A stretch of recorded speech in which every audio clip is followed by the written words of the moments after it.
우리 금요 기도에 나오신 우리 성도님들 주님의 이름으로 환영합니다. 우리 좌우 앞뒤에 계신 분들과 우리 이런 인사말로 함께 인사했으면 좋겠습니다. 주님이 붙잡아 주십니다. 주님이 붙잡아 주십니다. 우리 인생 중에서 주님이 붙잡지 않고 계시는 순간 있겠습니까? 없겠습니까? 없지요. 매 순간 모든 하루가 주님께서 우리를 붙잡고 계시는 안전한 순간, 평안한 하루, 또 하나님과 함께하는 그런 기쁨의 순간들입니다. 이 믿음 가지시고 인생 살아가시기를 주님의 이름으로 축원드립니다. 아멘.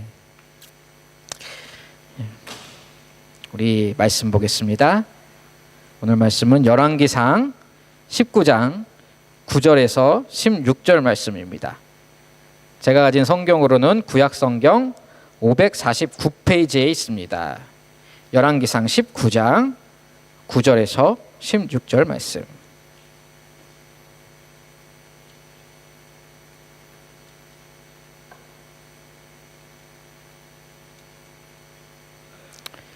예, 19장 9절에서 16절 말씀 저와 한 절씩 교독하시겠습니다. 9절입니다. 엘리야가 그곳 굴에 들어가 거기서 머물더니 여호와의 말씀이 그에게 임하여 이르시되 엘리야야 내가 어찌하여 여기 있느냐.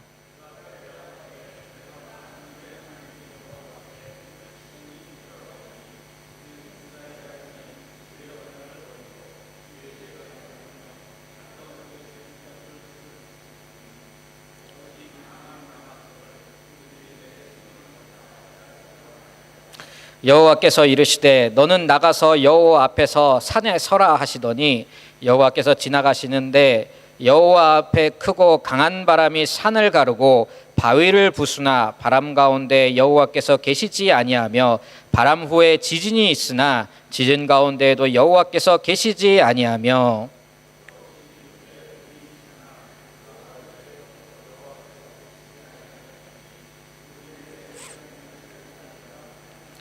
엘리야가 듣고 겉옷으로 얼굴을 가리고 나가 굴 어귀에 섬에 소리가 그에게 임하여 이르시되 엘리야야 내가 어찌하여 여기 있느냐.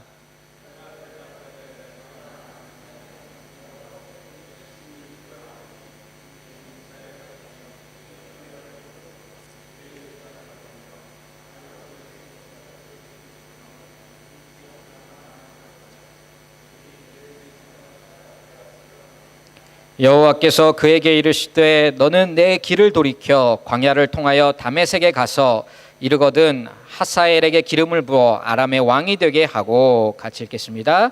너는 또 님시의 아들 예후에게 기름을 부어 이스라엘의 왕이 되게 하고 또 아벨 무홀라 사밧의 아들 엘리사에게 기름을 부어 너를 대신하여 선지자가 되게 하라. 아멘. 할렐루야. 아멘. 엘리야 증후군이란 말이 있습니다. 이 말은 프로이덴 버거라는 사람의 이름입니다. 임상 심리학자가 1974년에 처음 사용한 말입니다. 무엇인가를 이루기 위해 온 힘을 기울이다가 갑작스럽게 찾아오는 심각한 탈진의 상태, 번아웃된 상태를 일컬어 바로 엘리야 증후군이다, 이렇게 칭하고 있습니다. 이 열왕기상 19장에 엘리야의 모습을 배경으로 이 엘리야 증후군이란 말이 나온 것입니다. 그러나 오늘 본문의 엘리야를 보시면은 이 모습이 단순히 심리학적이고 병리학적인 번아웃이 아님을 알 수 있습니다. 엘리야의 좌절과 절망은 영적인 절망이었습니다. 19장의 4절을 우리가 한번 같이 읽어보도록 하겠습니다. 시작. 자기 자신은 광야로 들어가 하루길쯤 가서 한 로뎀나무 아래에 앉아서 자기가 죽기를 원하여 이르되 여호와여 넉넉하오니 지금 내 생명을 거두시옵소서. 나는 내 조상들보다 낫지 못하니이다 하고. 우리가 저번 주에 1절에서 5절까지의 내용을 통하여서 왜 엘리야에게 이러한 영적인 번아웃 상태가 찾아왔는지를 살펴보았습니다. 첫째로 하나님의 말씀이 아닌 사람의 말을 진리로 받아들이기 시작했지요. 두 번째로 눈에 보이지 않는 하나님이 아닌 눈에 보이는 환경과 처지를 가지고 자신의 삶을 해석하였습니다. 세 번째로 그러다 보니 결국 자신의 소명을 잃어버렸고 하나님의 선지자임에도 자기 자신의 목숨을 위하여 사는 그런 삶을 택할 수밖에 없게 되었습니다. 말씀과의 분리, 믿음의 관점의 상실, 잃어버린 소명, 이에 대한 결과가 바로 우리가 좀 전에 읽었던 4절의 말씀과 같은 모습을 불러온 것입니다. 이제 충분합니다. 이제 피곤합니다. 더 이상 내가 주의 일을 감당할 힘이 남아있지 않습니다. 죽는 게 더 나을 것 같습니다. 이 기도를 듣고 계시는 우리 여호와 하나님의 마음 어떠셨을까요? 우리도 신앙생활을 하다 보면 이러한 상태가 찾아올 때가 있습니다. 예배를 습관적으로 드리기 시작합니다. 더 이상 말씀과 기도에 대한 기대가 사라지고 기쁨도 없습니다. 내가 맡은 직분은 있으니까, 또 보이는 눈치는 있으니까 자리는 억지로 지키고 앉아 있는데 우리 마음속으로는 어떤 고백을 드리고 있습니까? 이제 충분합니다. 이제 피곤합니다. 저 여기까지만 할랍니다. 하나님, 제가 원래 이런 놈입니다. 다 알면서 구원하신 거 아닙니까? 이런 상태에 있는 신앙인들, 그들을 하나님은 어떻게 대하실까요? 제가 만약 하나님이었다면 그래? 그럼 됐다. 하기 싫으면 그만해라. 사람이 없어서 못하나. 다시는 얼굴 보지 말자. 멀리 안 나갈게. 빠이빠이. 괘씸해서 그랬을 것 같습니다. 내가 너를 어떻게 구원했는데, 네가 지금 하는 일이 얼마나 귀한 일인데 네가 나의 마음도 몰라주고. 저였다면 그랬을 것 같아요. 그런데 오늘 본문을 보니 하나님은 엘리야에게 그렇게 말씀하시지 않고 계십니다.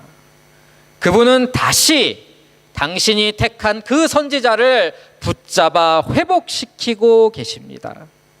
성경이 우리에게 보여주는, 우리에게 말하는 패턴은 늘 동일합니다.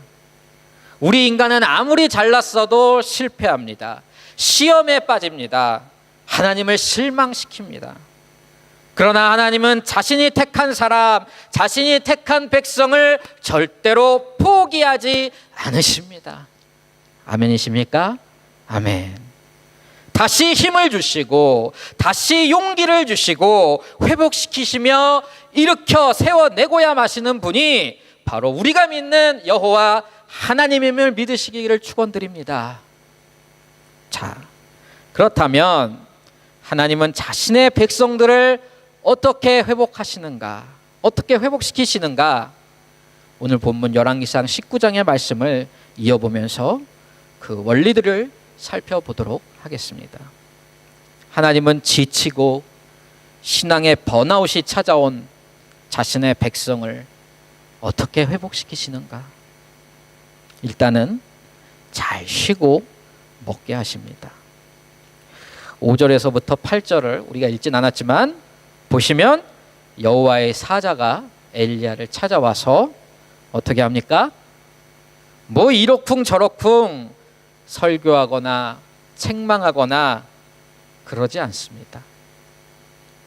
대신 먹을 걸 줍니다. 그리고 쉬게 놔두지요. 먹을 걸 다 먹은 다음에 엘리야가 또다시 잠에 골아 떨어집니다. 그리고 다시 일어나 또 먹습니다. 2번이나 먹을 걸 주고 쉬는 것을 반복하게 하는 거지요.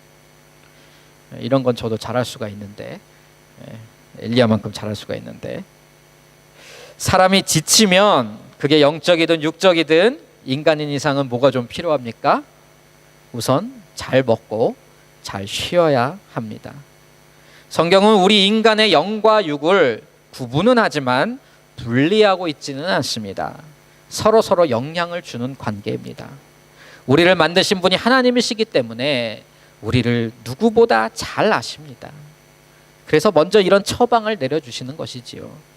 얘야, 일단 잘 먹어라. 그리고 좀 쉬어라. 몸이 힘이 나야 마음도 힘이 나지 않겠니? 우리의 육신의 부모님들도 우리가 우리 인생에서 지치고 피곤할 때면, 또 인생에서 낭망할 때면, 기운이 없을 때면 어떻게 해주십니까? 잔소리도 좀 하시지만은 일단은 잘 먹여주십니다. 그렇지요? 우리 어머님이나 우리 아버지들을 생각해 보시기 바랍니다. 얘야, 뭐 먹고 싶은 것 없니? 먹고 힘내자. 그렇게 가족들끼리 맛있는 거 한번 먹고 나면 이상하게 다시 기운이 납니다. 다시 힘이 납니다. 맛있는 걸 먹어서 그런 것도 있겠지만은 내가 이렇게 실패해도, 내가 이렇게 못났어도 나를 떠나가지 않고 여전히 내 편이 되어주는 사람들이 곁에 있다는 것, 아직도 나에겐 나를 이해해주는 가족이 이렇게 있다는 것, 같이 밥 먹으면서 이게 우리에게 힘을 주는 것 아니겠습니까? 예수님도 부활하신 후에 제자들과 주로 뭐 하셨는가? 뭘 하셨죠? 많이 식사를 많이 하셨습니다. 물고기도 드시고 빵도 드시고. 소위 전문가라는 사람들이 인생의 여러 문제에 답을 제시해 줍니다. 들어보면은 틀린 말이 하나도 없습니다. 그러나 그런 것들이 문제를 해결하고 회복하는 데 어떨 때는 힘이 되어주지 못할 때가 너무나 많습니다. 누가 몰라서 못하나? 그런데 희한하게도 아무 말 없이 누군가가 사주는 밥 한 끼, 또 전문성은 하나도 없어도 마음이 담긴 힘내라고 보내주는 카톡 하나, 오히려 이런 것들 때문에 다시 힘을 얻고 신앙이든 삶이든 회복이 일어나는 것을 경험할 때가 있습니다. 하나님께서는 지금 엘리야를 그렇게 위로하고 계시는 것입니다. 마음을 담아 진심으로 위로하고 계시는 것입니다. 내가 네 마음을 다 안다. 네 처지를 다 안다. 하나님은 자신의 백성들에게 부모님과 같은 분입니다. 그래서 신앙생활에서 실패하였을 때, 이제 그만하고 싶을 때, 얘야, 일단 먹고 힘내보자. 뭐 먹고 싶은 거 없니? 우리의 육신까지 배려하시면서 위로하시는 하나님의 음성 들으실 수 있기를 바랍니다. 육신의 연약함이 찾아오면 하나님 잘 섬기고 싶어도 한계가 찾아오지요. 우린 지금 타국에서 살고 있습니다. 먹는 것, 마시는 것, 날씨 다 낯선 곳입니다.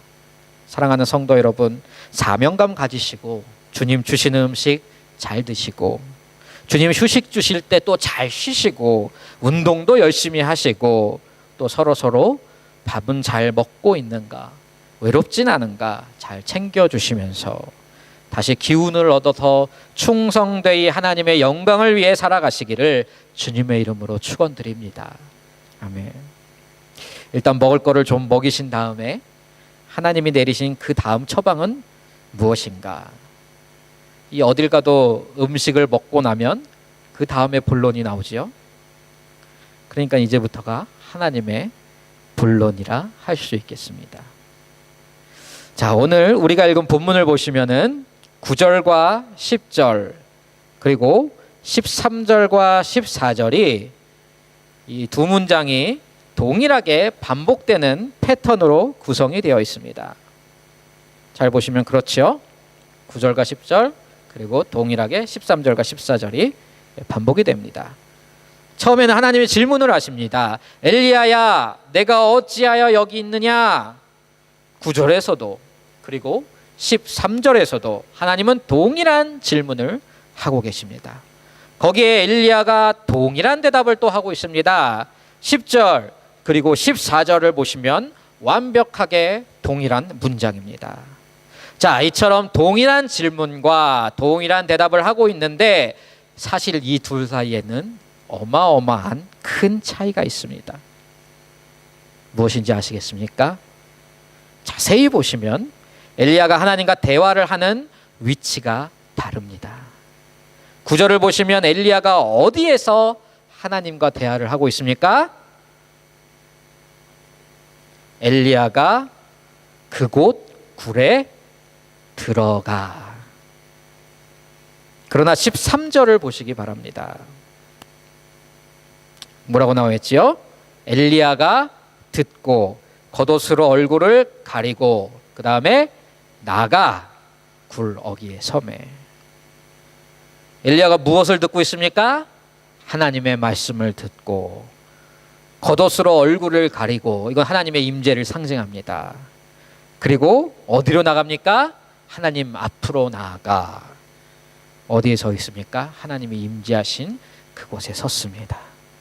성경 기자는 똑같은 대화를 놓고 앞에 그 배경 설명을 다르게 함으로써 같은 문장이 의미하는 바가 완전히 다르다는 것을 암시하고 있는 것입니다. 하나는 굴로 들어가며 나눈 대화입니다. 굴은 숨는 자리입니다. 도망하는 자리입니다. 엘리야가 찾아 들어간 자리입니다. 내가 어찌하여 여기 있느냐? 하나님의 그 질문 속에는 책망과 안타까움 그리고 슬픔이 묻어나옵니다. 마치 창세기에서 아담이 선악과를 따먹고 숨었을 때 아담아 아담아 내가 어디 있느냐 찾으시던 그 하나님의 심정과 비슷한 코드가 읽혀집니다. 거기에 대한 엘리야의 대답도 마찬가지입니다. 10절의 내용인데요, 한번 보시기 바랍니다.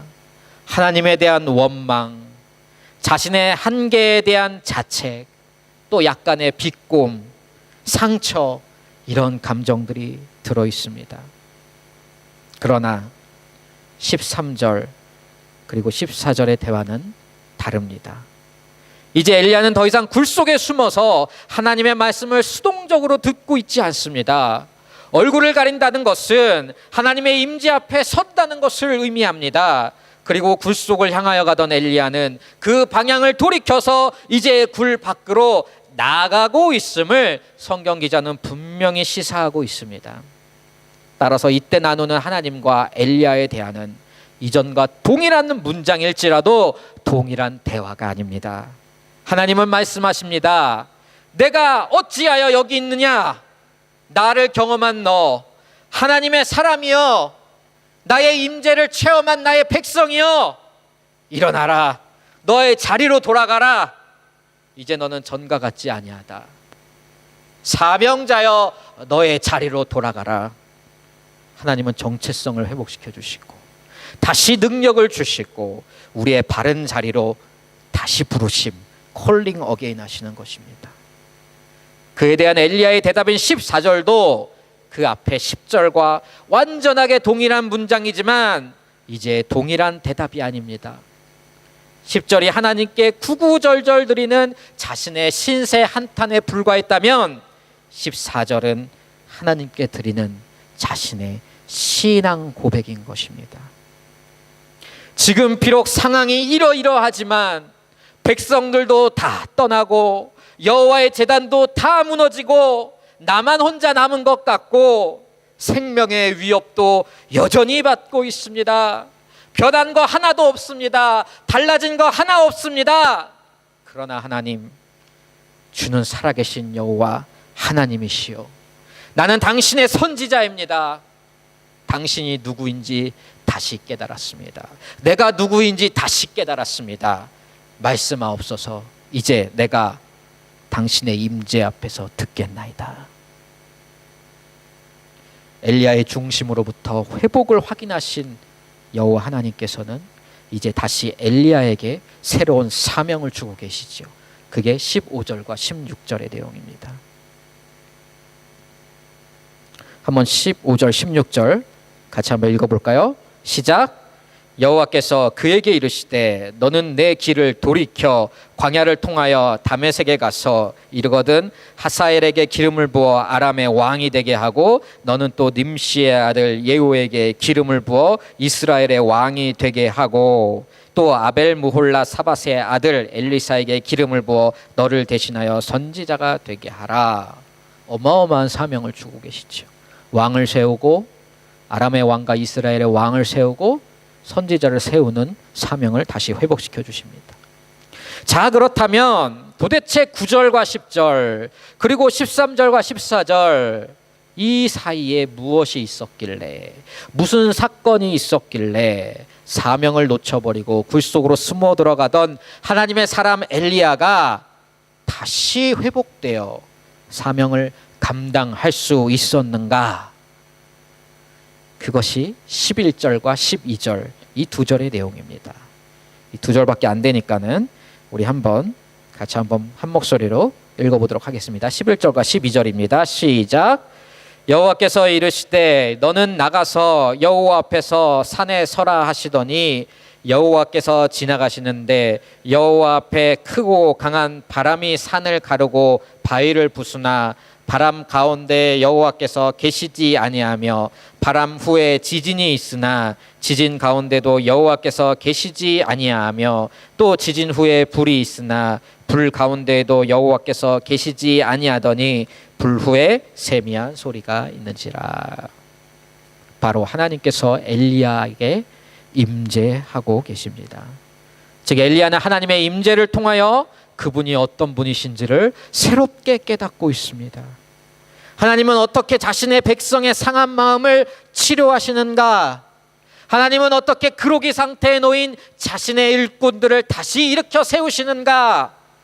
그 대답은 바로 하나님의 임재를 통해서입니다. 사랑하는 성도 여러분, 우리가 신앙생활에서 정체에 빠지게 될 때, 오늘 엘리야와 같이 인생의 길을 잃고 헤매이게 될 때, 사명을 잃어버렸을 때 우리가 어떻게 그 영적 침체기를 극복할 수 있겠습니까? 다른 것 없습니다. 환경, 조건 하나도 안 변할지라도 성도는 하나님의 임재를 체험하게 될 때 회복되는 것입니다. 그래서 우리가 눈을 들어 우리의 삶을 그분을 믿는 믿음 위에 다시 세우게 될 때 우리는 우리의 무너진 자리들을 툭툭 털고 다시 일어날 수 있는 것입니다. 하나님의 임재는 우리가 성도로서의 정체성을 회복하고 사명자로서의 부르심을 재확인하며 믿음의 경주를 지속해 나갈 수 있게 하는 능력됨을 믿으시기를 소망합니다. 자, 그런데 여기에서 주의해야 할 것이 하나 있습니다. 하나님의 임재라는 것을 현상만을 가지고 해석해서는 안 된다라는 것입니다. 앞에서 우리가 살펴본 바와 같이 11절, 12절은 호렙산에 하나님이 임재하시는 장면입니다. 이때 어떤 현상이 일어납니까? 크고 강한 바람이 불어옵니다. 이 얼마나 바람이 강한지 바위까지 부술 정도입니다.